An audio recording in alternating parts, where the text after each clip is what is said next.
पाकिस्तान में नई हुकूमत की तश्कील से कबल ही पीटीआई इमरान ने कौमी असम्बली से हुए मुस्तफी।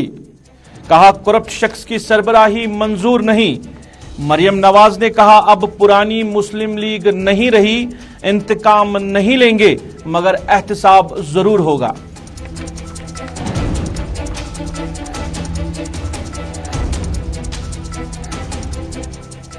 भट्टू कहते थे हिंदुस्तान जमहूरी शोर व गुल की वजह से जिंदा है। आज पाकिस्तान में भी शोर गुल है, उम्मीद है वहां भी जमहूरियत परवान चढ़ेगी। मिलिटेंटों के खिलाफ जंग में आम लोगों को हरासा करना इंतहा है। पीडीपी सदर महबूबा मुफ्ती का बयान।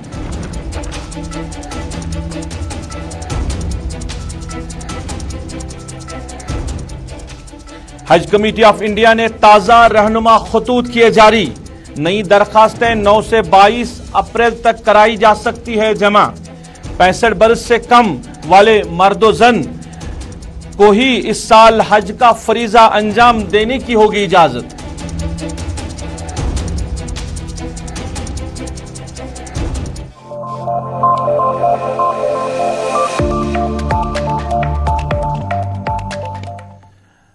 अस्सलाम वालेकुम नाज़रीन, सफर के 4 बजे हैं। आप गुलिस्तान के श्रीनगर स्टूडियो से बराह रास्त स्पेशल रिपोर्ट देख रहे हैं। मैं हूं आपका मेजबान रऊफ फारूकी। स्पेशल रिपोर्ट में सबसे पहले बात करेंगे पाकिस्तान की सियासी सूरत हाल के हवाले से। एक नया मोड़ आया है पाकिस्तान की सियासत में। आज जब नए वजीर आजम का इंतखाब नेशनल असेंबली में होना था, उससे पहले ही पाकिस्तान तहरीक इंसाफ से वाबस्ता मेंबरान व पाकिस्तान तहरीक इंसाफ के चेयरमैन इमरान खान ने इस्तीफा पेश किया है। पीटीआई के मुताबिक पार्टी ने पहले ही शहबाज शरीफ के हवाले से खदशात का इजहार किया था। जो ही शहबाज शरीफ अपने जो नामजदगी के कागजात जमा कराने गए थे, तब जो पीटीआई के मेंबरान हैं वहां पे थे या लीडरान वहां पे थे, उन्होंने ये मामला उठाया था कि शहबाज शरीफ मनी लॉन्ड्रिंग मामले में मुलव्वस है, तो ये कैसे वजीर आजम बन सकते हैं। मगर एतराजात खड़ा करने के बावजूद भी शहबाज शरीफ के नामजदगी के कागजात जो है वो सही पाए गए हैं, उनको दुरुस्त पाया गया। उसके बाद अब वजीर आजम बनने की दौड़ के लिए आज इंतखाबात थे। पीटीआई की तरफ से शाह मोहम्मद कुरैशी को नामजद किया गया था वजीर आजम के लिए, और जो अपोजिशन की पार्टियां हैं उन्होंने शहबाज शरीफ को नामजद किया था। आज जब इंतखाबात होने थे वजीर आजम के हवाले से, तो पीटीआई इमरान ने पहले ही अपना इस्तीफा पेश किया।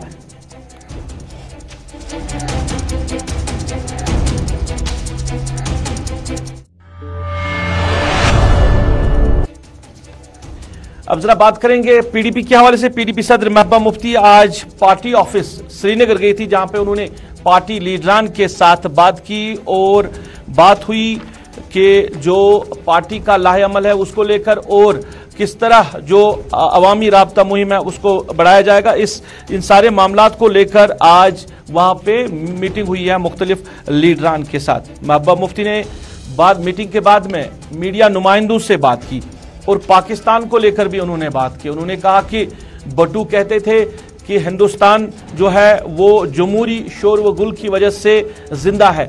आज उस पार भी जमहूरियत जो है वो जमहूरियत के हवाले से काफी शोर व गुल है। महबूबा मुफ्ती ने कहा कि उम्मीद करते हैं वहां पे जमहूरियत परवान जरूर चढ़ेगी। उन्होंने कहा कि पाकिस्तान हमारा हमसाया मुल्क है और हम चाहते हैं कि वहां पे जमहूरियत परवान चढ़े, वहां के हालात बेहतर रहे।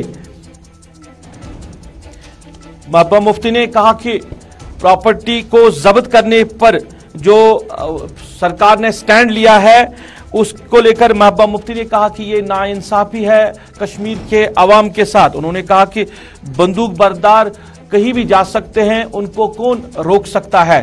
तो प्रॉपर्टी जब्त करने का ये जो फैसला है ये सरहन गलत है। उन्होंने कहा कि कश्मीर के लोगों को दीवार के साथ चुनवाया जा रहा है और ये हिंदुस्तान जैसे जमहूरी मुल्क के लिए अच्छा नहीं है, क्योंकि सरकार के ऐसे फैसलों से आवाम दूर होती जा रही है। महबूबा मुफ्ती ने मीडिया नुमाइंदों के साथ बात करते हुए और क्या कहा, हम आप तक पहुंचा रहे हैं।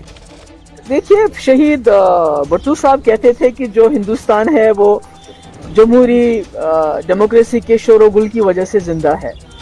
आज मुझे लगता है पाकिस्तान में भी जमहूरियत का शोरगुल चल रहा है और कहीं ना कहीं उस मुल्क में भी डेमोक्रेसी जड़ पकड़ रही है। पर हम चाहेंगे कि एक स्टेबल मुल्क हो, हमारा हमसाया है वो स्टेबल हो वहां पर, और वो किसी जल्दी कोई फैसला कर लें ताकि वहां के जो जिस तरह हमारे मुल्क के अंदर जमहूरियत का बोलबाला है वहां भी हो जाए और वहां भी कोई सरकार बने या इलेक्शन हो जो वो चाहते हैं तो अच्छा रहता है। हमारे वहां हमसाया मुल्क में अच्छी स्टेबिलिटी होनी चाहिए, वो हमारे लिए अच्छा है। तो ये पूरी कौम को सजा दे रहे हैं। अगर आपकी जंग मिलिटेंट के साथ है, आप मिलिटेंट को पकड़िए, मिलिटेंट के साथ जंग लड़िए, पर आम इंसानों ने क्या किया है? अभी परसों हमारे कश्मीर पंडित भाइयों पे हमला हो गया तो कोई 100-150 लड़का इन्होंने वहां बंद कर लिया। इसी तरह कल जामे मस्जिद में कुछ हो गया तो वहां से भी कई लड़कों को पकड़ के पीएसए में। तो ये तो ख्यालात की जंग है, जमहूरियत ख्यालात की जंग होती है। आप एक इंसान को कैद कर सकते हो, उसके ख्यालों को आप कैद नहीं कर सकते, उसको जेल में नहीं डाल सकते हैं। तो जब तक यहाँ इफ़ाम तफहीम, रिकंसिलेशन, डायलॉग नहीं होगा।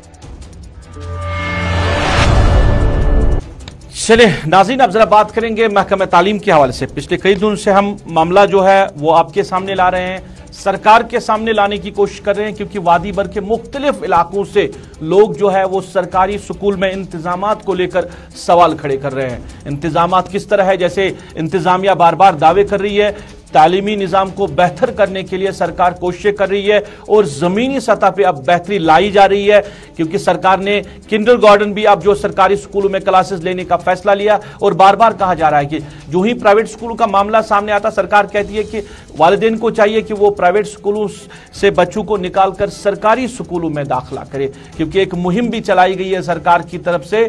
जो गाँव जो टीचर हजरात या बाकी लोग जो महकमे से वाबस्ता है वो गए, उन्होंने कैसे पेरेंट्स को कन्विंस करने की कोशिश की कि आप बच्चों को सरकारी स्कूलों में दाखिला कराएं, क्योंकि सरकारी स्कूलों में तालीम बेहतर है, अब निज़ाम भी बेहतर हो रहा है, मगर ज़मीनी सूरत हाल अभी बदली नजर नहीं आ रही है। आज के प्रोग्राम में भी हम बात करेंगे government high secondary school Humhama के हवाले से।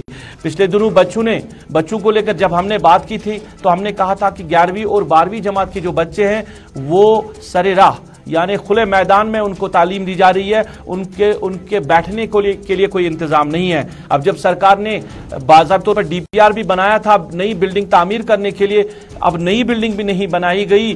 खुली धूप में ये बच्चे ये बच्चियां वहां पे तालीम हासिल कर रहे हैं। अगर बारिशें हैं तो फिर इनको घर बैठना पड़ता है। आज इसी हायर सेकेंडरी स्कूल से वाबस्ता जो तलबा व तलबात है उन्होंने एहतजाज किया और स्कूल अहाते के बाहर निकलकर उन्होंने जो श्रीनगर एयरपोर्ट रोड है उसको बंद करके अपना एहतजाज दर्ज किया। बच्चों की डिमांड है कि जो सरकार ने उनके साथ वादे किया, हाई स्कूल को हाई सेकेंडरी का दर्जा दिया गया था, तब कहा गया था कि एक नई बिल्डिंग वहां पे बनाई जाएगी, बेहतर इंफ्रास्ट्रक्चर दिया जाएगा, मगर अभी तक नई बिल्डिंग तामीर नहीं हुई, बेहतर इंफ्रास्ट्रक्चर नहीं दिया गया। बच्चों को तालीम हासिल करने में मुश्किलात का सामना करना पड़ रहा है, खासकर 11वीं और 12वीं जमात के बच्चों को लेकर उनको ही ज्यादा मुश्किलात हो रही है। तो आज जो ही उन्होंने एयरपोर्ट रोड को बंद किया तो जिला से वाबस्ता जो अफसरान हैं वो मौके पे आए, उन्होंने बच्चों को यकीन दहानी भी कराई, आप अपना एहतजाज खत्म करिए, हम आपके साथ हैं, हम आपके लिए इंतजाम जरूर करेंगे। पहले हम बच्चों की बात आप तक पहुंचाएंगे, बच्चे क्या कह रहे हैं एहतजाज को लेकर और गम गुस्सा जो उनमें है कि उनको कहां पे तालीम हासिल करनी पड़ेगी। फिर अपने साथी इरफान फाजिल से भी इस मामले को लेकर बात करेंगे, क्योंकि हुमहमा स्कूल ही नहीं वादी के बेशतर स्कूलों में इस तरह की शिकायतें हैं कि कमरे 5 हैं और बच्चे जो है वो 200, 250, 300 है जिनको तालीम देनी पड़ती है। तो मुश्किलात दिन ब दिन बढ़ती ही जा रही है।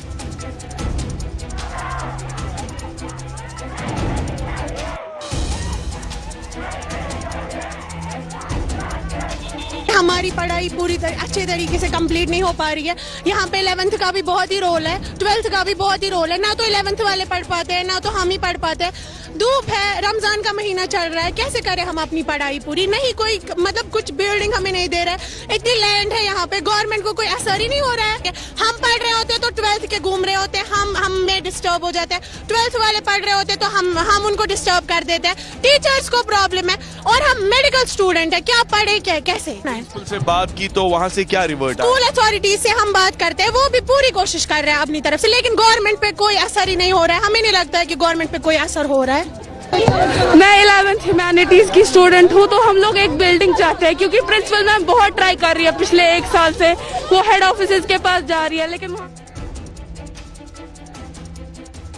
अवेलेबल है। सरकार ने डीपीआर भी बनाया, तो बिल्डिंग क्यों नहीं बन रही है? वादा तो जरूर दिया गया है, कई सालों से इनको बिल्डिंग तामीर की जाएगी, मगर अभी तक नहीं बनाई गई है। बच्चों को मुश्किलात है। इरफान फाजिल मेरे साथी मेरे साथ बराह रास्त जुड़े हैं। इरफान, जानना चाहूंगा, क्योंकि हुमामा अगर इस हायर सेकेंडरी की हम बात करें तो पिछले कई रोज से मुसलसल आप इस पे बात कर रहे हैं, बच्चों से मिल रहे हैं, वहां के जो अथॉरिटीज है या वहां के जो टीचर्स हैं उनसे मिल रहे हैं, उनसे बात कर रहे हैं, असल मामला क्या है, जरा नाज़रीन तक ये बात भी पहुंचाइए। शुक्रिया रूफ फारूकी। अगर मैं बात करूं सबसे पहले एजुकेशन को लेकर, तो इस वक्त काफी ज्यादा गवर्नमेंट जो है एजुकेशन को बढ़ावा देने के लिए काफी अच्छे काम कर रही है और मैक्सिमम कोशिश की जा रही है स्टूडेंट्स को प्राइवेट स्कूल से निकाल के, यानी प्राइवेट स्कूल से जो है डाइवर्ट करके गवर्नमेंट स्कूल्स में प्रोवाइड किया जाए, क्योंकि अब गवर्नमेंट स्कूल्स पर भी सरकार जो एडमिनिस्ट्रेशन है वो फोकस कर रही है कि बच्चा गवर्नमेंट स्कूल में अच्छा इंफ्रास्ट्रक्चर ले, अच्छी पढ़ाई ले और अच्छा तालिब जो है वो बने। मगर हमने आज माजरा कुछ अलग ही देखा, जबकि पिछले 1 हफ्ते से लगातार इस खबर को हम भी ट्रेस कर रहे हैं कि गवर्नमेंट हायर सेकेंडरी स्कूल जो हुमामा है वहां पर बच्चों के साथ नाइंसाफी सीधी तौर पर दिखाई दे रही है। क्योंकि एक साइड से आप देखिए, पहले तो हाई स्कूल था, बिल्डिंग चलो ठीक बना दी गई, मगर जब बाद में रोल बढ़ा दिया गया 11th 12th का, तो जाहिर सी बात है उन बच्चों के लिए शेल्टर की भी जरूरत थी। अब हम देख रहे हैं कि एक साइड से उस स्कूल में काफी ज्यादा लैंड है, डीपीआर भी बनाया गया पहले, कि उसके बाद यह भी प्रोजेक्ट में लाया गया था कि बिल्डिंग बनेगी, बच्चों को शेल्टर मिलेगा, मगर पिछले 3 साल से लगातार ये शिकायतें आ रही है और बच्चे नामी ग्रामी स्कूलों से वहां पर, प्राइवेट स्कूलों से वहां पर पढ़ने लिखने के लिए आए हैं, क्योंकि वहां पर तालीम अच्छी है।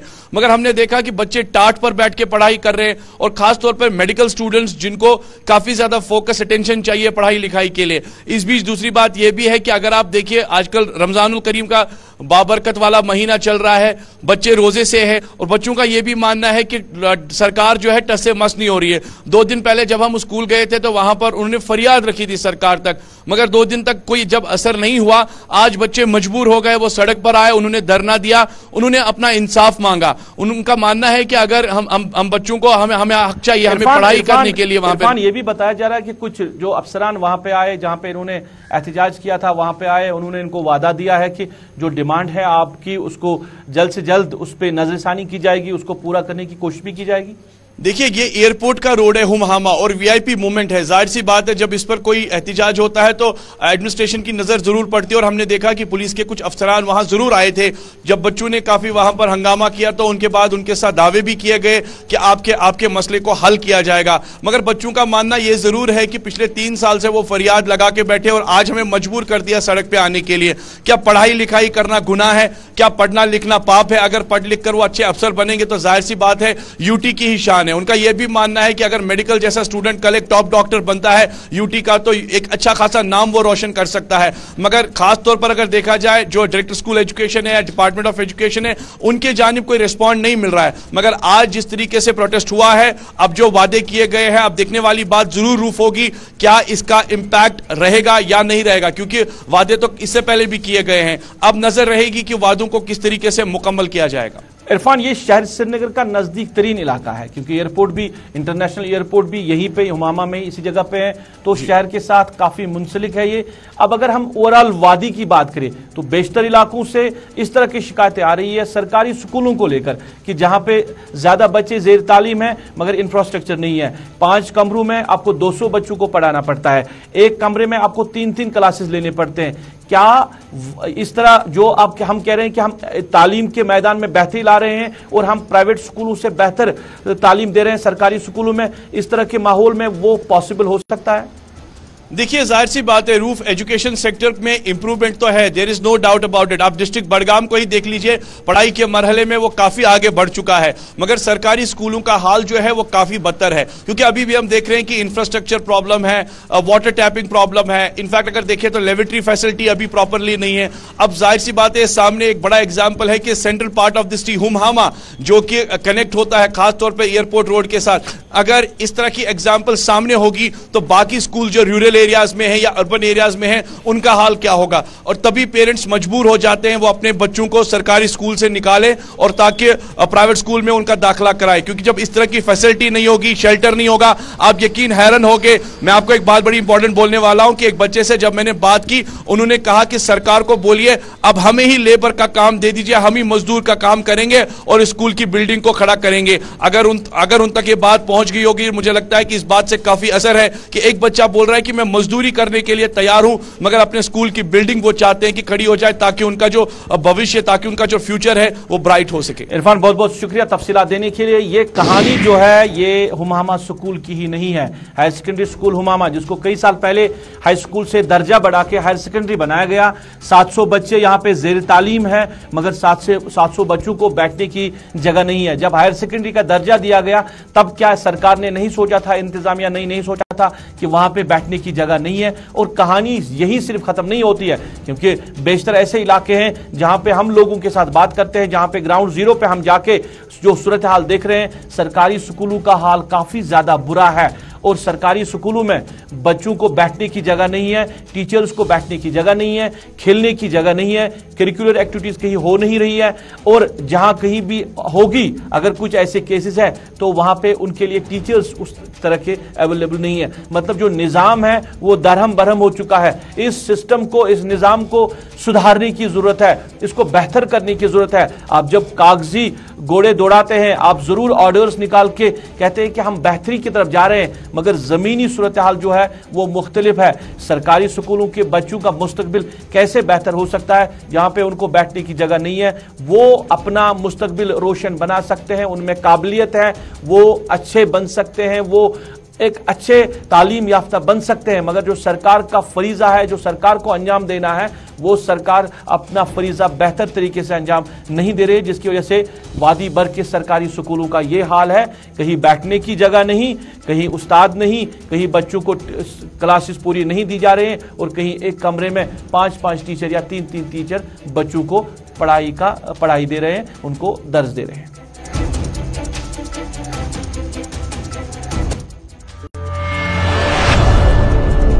नाज़रीन, कोविड-19 की वजह से काफी ज्यादा हालात जब खराब हुए थे तो हज अदा करने पे भी असर पड़ा था, क्योंकि अगर हम पिछले साल की बात करें तो जिन लोगों को हज का फरीजा अंजाम देना था, जो चाहते थे वो हज करने के लिए जाए, वो नहीं जाए क्योंकि सऊदी अरबिया हुकूमत ने अलो नहीं किया था। मगर इस साल जो है, अब इस साल हज के लिए जा सकते हैं। सऊदी हुकूमत ने सिग्नल दे दिया है, और जो हज कमेटी ऑफ इंडिया है उन्होंने भी अब रहनुमा खतूत जारी किए हैं इस साल हज का फरीजा अंजाम देने के लिए। दरखास्तें आप दे सकते हैं 9 से 22 अप्रैल तक आप श्रीनगर के हज हाउस में दरखास्तें जो है या ऑनलाइन जमा करा सकते हैं। और इस साल एक और ऐलान जो है वो सरकार की तरफ से सामने आया है। इस साल जो लोग हज का फरीजा अंजाम देना चाहेंगे उनकी उम्र जो है वो 65 साल से कम होनी चाहिए, चाहे मर्द हो या चाहे औरत हो। 65 साल से कम उम्र की होनी चाहिए जो इस साल हज पे जाना चाहते हो। और जो बाकी कोविड-19 प्रोटोकॉल्स हैं उनको नज़र में रखना है, और वैक्सीन दोनों डोज लिए होंगे उन अशखास को इस साल एलो किया जाएगा। हमने भी जानना चाहा जो इंचार्ज जो एग्जीक्यूटिव ऑफिसर है हज कमेटी के, उनसे हमने जानना चाहा कि कितने लोग जा सकते हैं और 65 साल की उम्र ही क्यों, जो 65 साल की उम्र से ज्यादा लोग हैं उनको क्यों नहीं। तो उस पर उन्होंने क्या कुछ कहा हम आप तक पहुंचा रहे हैं। रिसेंट हमें नोटिफिकेशन आई है सऊदी अरब गवर्नमेंट में से, उन्होंने कुछ गाइडलाइंस इशा की है। उसमें सबसे पहले उन्होंने 65 ईयर्स का कैप लगाया है। पहले भी हमने जो एप्लीकेशन हासिल की थी उनमें हमने 70 को भी ऑर्डर किया था, 70 यानी 65 से अबो भी। लेकिन जो कल आई उनने लेटेस्ट, उन्होंने कहा कि नहीं 65 से अबो कोई नहीं होना चाहिए।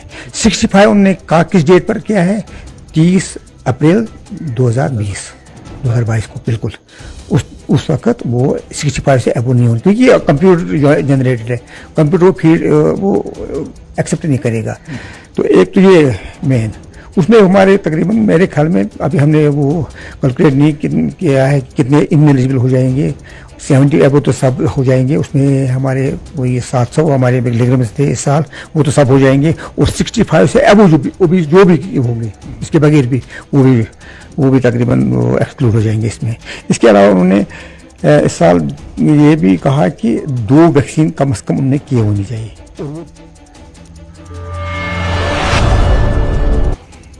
नाज़रीन, हुमामा में स्कूली बच्चों ने एहतजाज किया और बडगाम के मेन चौक में बडगाम की आवाम ने एहतजाज किया। और एहतजाज करने का मकसद था महकमे पीएचई के खिलाफ, क्योंकि महकमा पीएचई जो लोगों को वाटर सप्लाई दे रहा है वो पीने के काबिल नहीं है। और काफ़ी वक्त से लोगों की डिमांड रही है कि साफ पानी का इंतजाम किया जाए। ये मेन टाउन बडगाम है, ये दूर दराज इलाका नहीं, ये डिस्ट्रिक्ट हेडक्वार्टर है। ये जो पीएचई डिवीजन ऑफिस है ये वो इलाका है जहां से ये बडगाम की आवाम जो है ये पानी पी रही है। इस तरह का पानी बडगाम की आवाम को दिया जा रहा है, जिसके लेकर उन्होंने आज बडगाम में एहतजाज किया। उन्होंने ट्रैफिक को रोका, उन्होंने कहा कि ट्रैफिक को चलने की इजाजत नहीं है। बाद में एग्जीक्यूटिव इंजीनियर जो है जल शक्ति डिवीजन बडगाम वो लोगों के पास गए, उन्होंने लोगों को वादा दिया कि 3-4 महीनों के अंदर ये जो लोगों की डिमांड है इसको पूरा किया जाएगा।